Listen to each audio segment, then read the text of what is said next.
14-inch tires.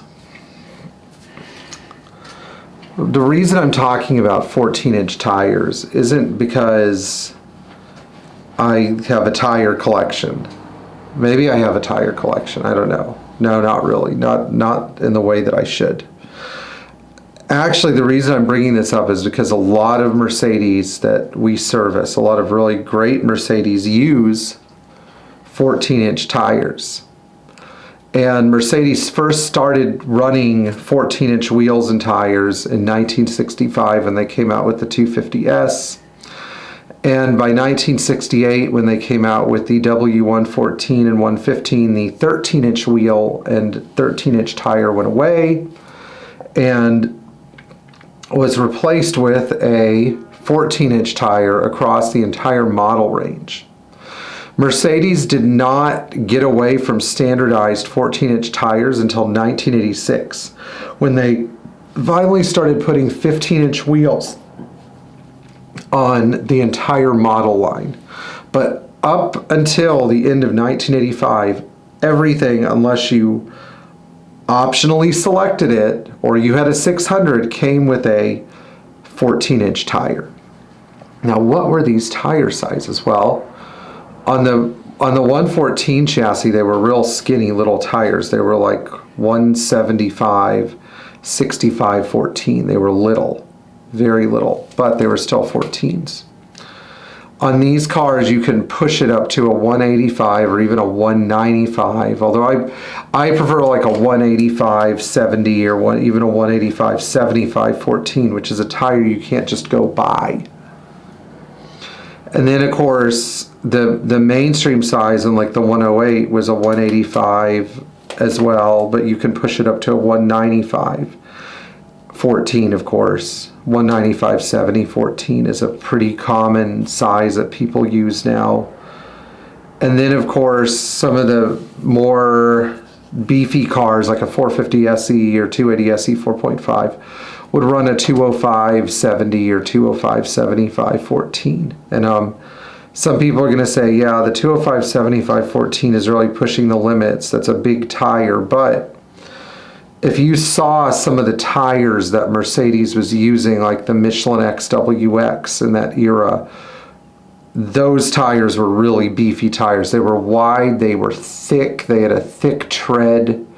I mean, they looked like a serious tire, like designed to run over pieces of shrapnel or something, sharp pieces. And so when you look at a 205 70 14 tire today, it's like, man, why is that tire so thin and weak looking compared to this beefy Michelin? And herein lies the problem. 14-inch tires are not commonly used by any manufacturer anymore.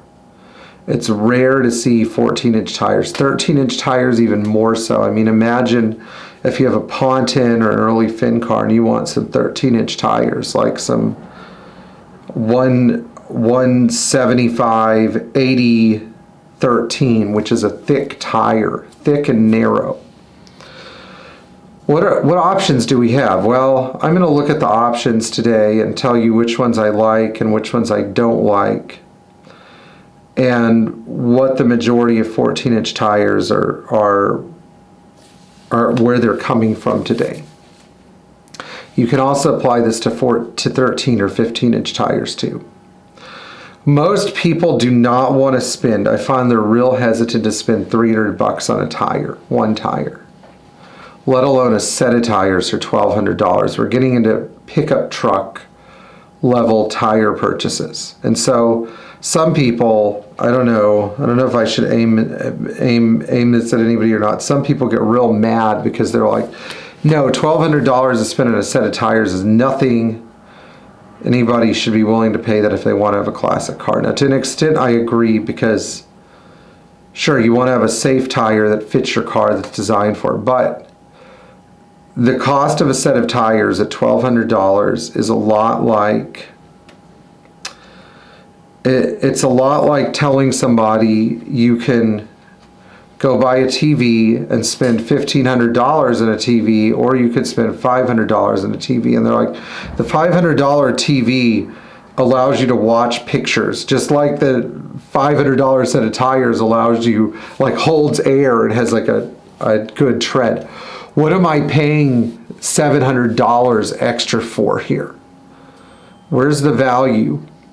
And I have a hard time with that question too. So, you know, when you look at 14-inch tire availability, you see weird tire names like Mile Maker, or I'm just gonna make up some names that are definitely Chinese, like a Ferranda or a, you know, Klooper or a Firehawk. I don't know. Just tires whose names don't sound quite right that are really cheap. All these tires come from the same factories. They just vary the tread a little bit with their tread machines and stamp another thing on the side. They're all subcontracted to Chinese factories. They're all bad. There's no engineering that went into these things. They're all crappy tires.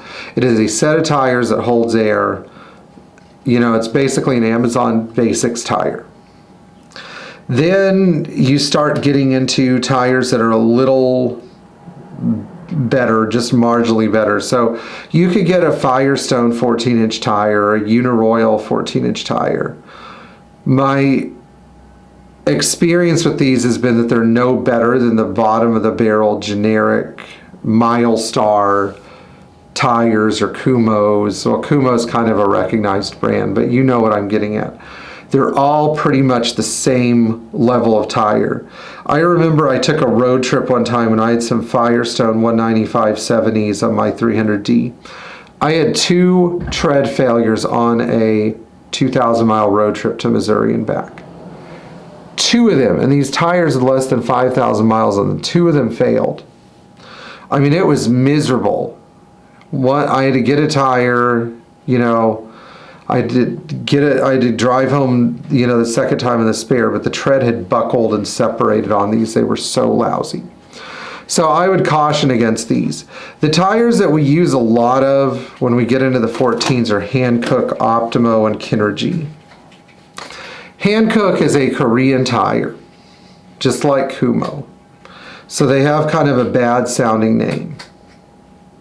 Maybe because we're not used to Korean naming conventions, but I think one of the reasons because a long time ago there were Hankook tires, and Hankooks were like a performance tire you'd put on your drag racer. And when you name your tire a Hankook, it sounds like you're trying to blatantly rip off a legacy tire brand. And then you give it a name like an Optimo or a Kinergy, and you're like, what are those? That's like a Daewoo Lanos or a Hyundai XG300. Like, it just doesn't have the naming convention is based on nothing. It's just based on a name that sounded okay. Unfortunately, to native English speakers, that doesn't do a great job of representing what good tires these are. People don't like Hankooks because of the name, but that's about where it stops. It's the only logical argument I can come up with to not like the Hankook tires. They don't puncture, they don't go out of round easily. I mean, sometimes they do, but it's rare. They tend to last for 50,000 miles. Their tread is good for like 12 to 15 years before it starts to separate. I mean, they're decent tires. You could get them in a white wall. There's not a lot to complain about. Let's go up the totem pole a little bit. The next tire is a Vredestein Quatrac 5. That comes in a 195 14, so it'll go on most classic Mercedes, especially if you're not totally like married to a tire size, like some people are. Tire sizes are relative. And as a matter of fact, I find that a bigger tire is just better. Even if my car came with them, I don't want to drive around in a 175 65 14 tire. I just don't. Too many RPMs. The car suspension doesn't handle it as well. So there's always a little variance in my logic about this. But Mercedes was pretty clear. They clearly stamped their tire sizes in the car. So The Quatrac 5 doesn't fit these criteria, but what it does do is it provides a decent soft rubber tire that doesn't flat spot badly. The thing is, these are 30,000 mile tires because their rubber's kind of soft. At around 30,000 miles, you'll start to get vibrations out of them. It's time to pitch them. I've put a lot of different tires in my 123 300D. The Quatracs are great at the beginning, but now they've just gotten to be really rough, and I don't like them. And they also don't hold air very well, which is a requirement of a tire. So the next one up is a Vredestein Sprint Classic. I tend to run the Vredestein on my 60s cars, like my 67 300 SEL. They're expensive. They're about just a little under $300 a tire, but you're going to spend $1,000 on a set of Vredesteins. But I find that of the vintage looking tires, they are the best. And that's the Sprint Classic. After that, you get into reproduction tires like the XWX Michelin, which is a metric tire that's designed for your vintage Mercedes and a lot of other cars that are from that era. Here's what I love about those tires. I love the name because they're the real thing. I love the way they look because they're an exact replica, and I love the way that they feel, and supposedly they're made in Europe by Michelin. I like the fact that supposedly they're the real thing. Now, if you buy one of these from Coker in the States, guess what? Coker has licensed the use of the mold, so you're not buying a Michelin tire. But if you buy them from Longstone in Europe, supposedly you're buying a legacy Michelin tire, supposedly. I don't know. The problem with these tires is they don't store very well. So in 5 to 7 years, you're going to run into problems. You're going to have to spend $1,200 again. Oftentimes in a set of tires that you've barely gotten the use out of. Now, what tire do I wish they would make? Well, the best 14-inch tire that they don't make is the Michelin Defender. Michelin, why can't you build the Defender again? Build it. Don't ask questions. Don't do any marketing surveys. Just build the stupid tires so that we can go buy them. The Michelin Defender was the superior 14-inch tire. And if I had a 40 right now, I'd pour it on the curb for every set of Defenders that I had to say goodbye to because they would wear out. You know, I put 60,000 miles in a set of Defenders. They're freaking awesome tires. I still have them on my 123 wagon. Yes, they're old. I don't drive the car that much. I still have them on my 280 SE 4.5. I don't drive the car that much, so I can kind of justify it. But why don't they make these? Can somebody from Michelin tell me, please, where are the Defenders? We need them.